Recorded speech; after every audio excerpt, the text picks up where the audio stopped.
the stage tonight is Tim Wolcott.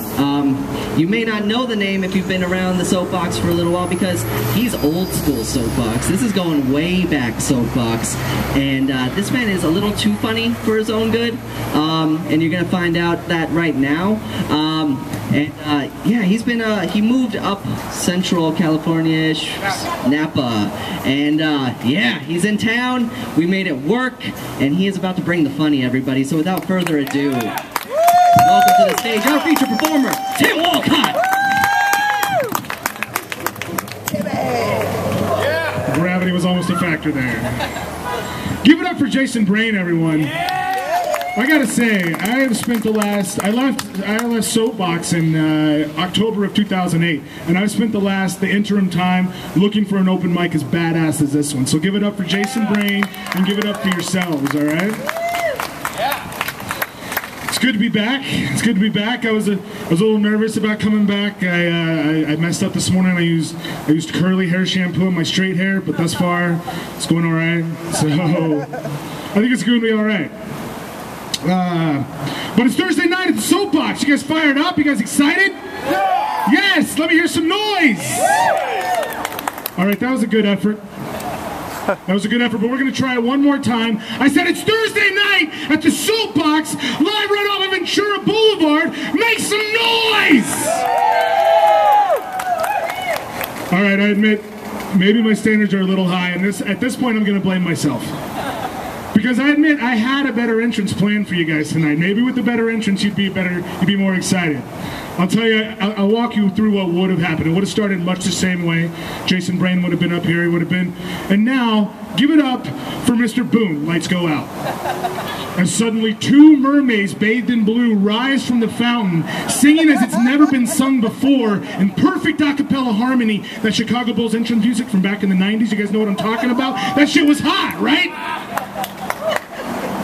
A voice bellows out, and now, appearing at center stage at your Soapbox, standing 5 feet 11 inches tall if he's wearing shoes, Tim Wolcott!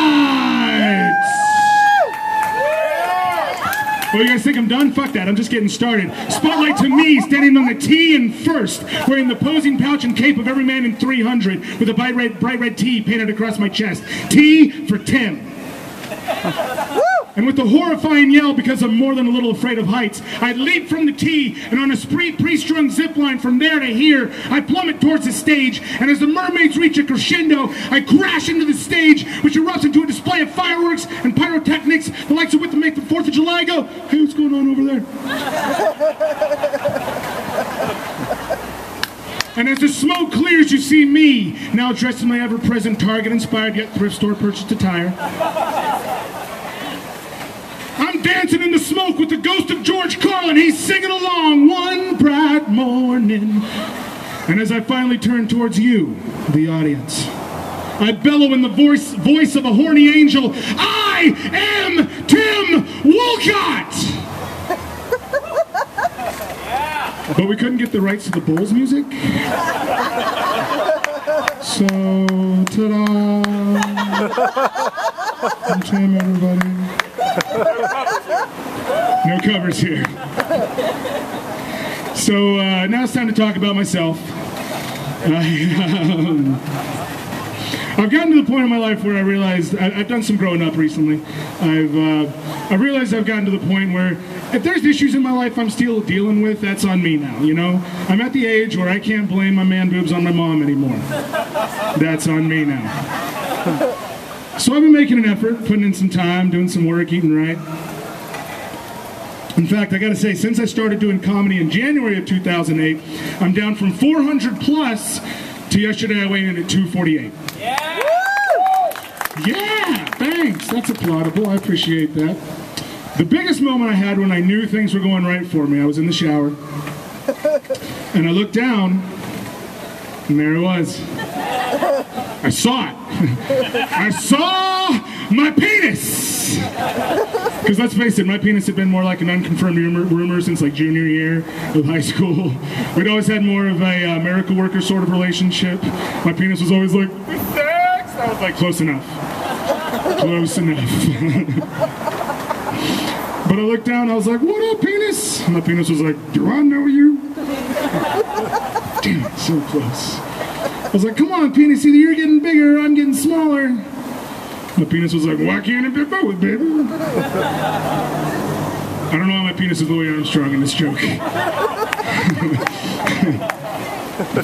But then my penis was like, look, there's Poncho and Lefty. I haven't seen them in years. I remember those guys. Because Louis Armstrong penis knows the truth about me. I had man boobs before I was fat. That happened. In fact, I remember in 5th grade, I moved to a new school. And the first recess, I was outside playing a little game of 3-square with my 2 new best friends. We hadn't exchanged names yet. And I said, hi, what's your name? She said, my name's Amanda, what's yours? And I said, my name's Tim. To which her other little friend chuckled and said, that's a funny name for a girl. Oh. Joke's on him, though. I just Facebooked her, and her name was Connie, and she still looks like a dude, so fuck that bitch.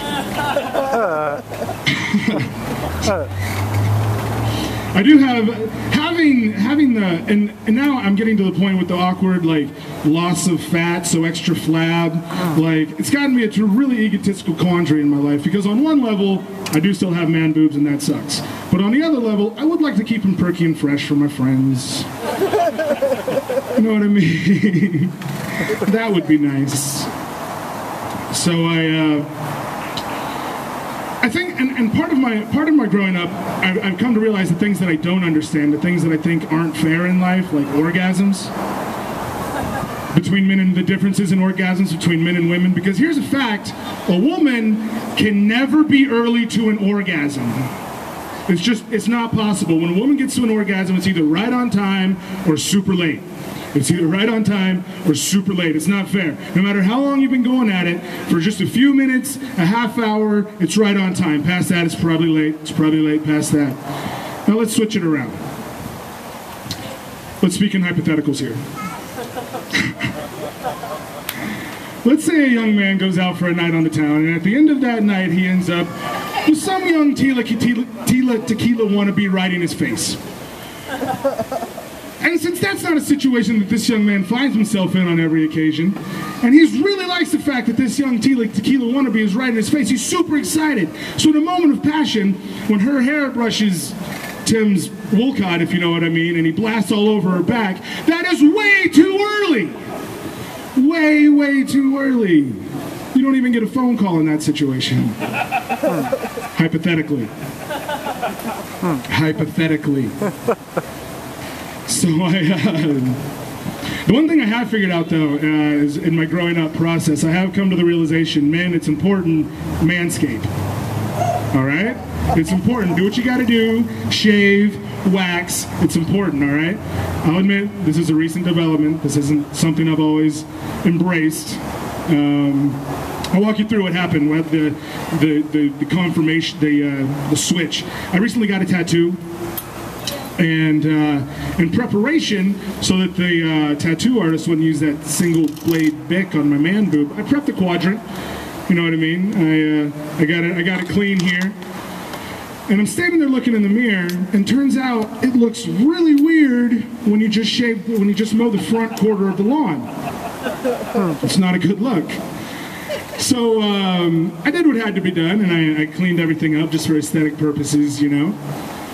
The problem was that at the same time, the hair on my back could only be described as lush. Maybe verdant might be another word you would use to describe it. And while it looks really weird to just shave the front quarter of the lawn, and it looks even weirder to shave the front lawn and leave the back full grown. So I did what I had to do. I got it cleaned up. I got it waxed. Yeah, no, it wasn't that bad. In fact, guys, man up, all right? It's not that bad. Just take a little breathing. It's really okay. Deal with it, all right? It's important. There does have to be a few rules, though. Like I have decided, we're going to wax the back, we're going to shave the front for multiple reasons. Obviously, one, I can't reach my back. I would need help. And two, turns out having my nipples torn off by tape is one of my 3 biggest fears. So, safety first. Safety first, right, Jason? Or no, safety zero. It's safety zero, right? I got it wrong. Shit. Time away.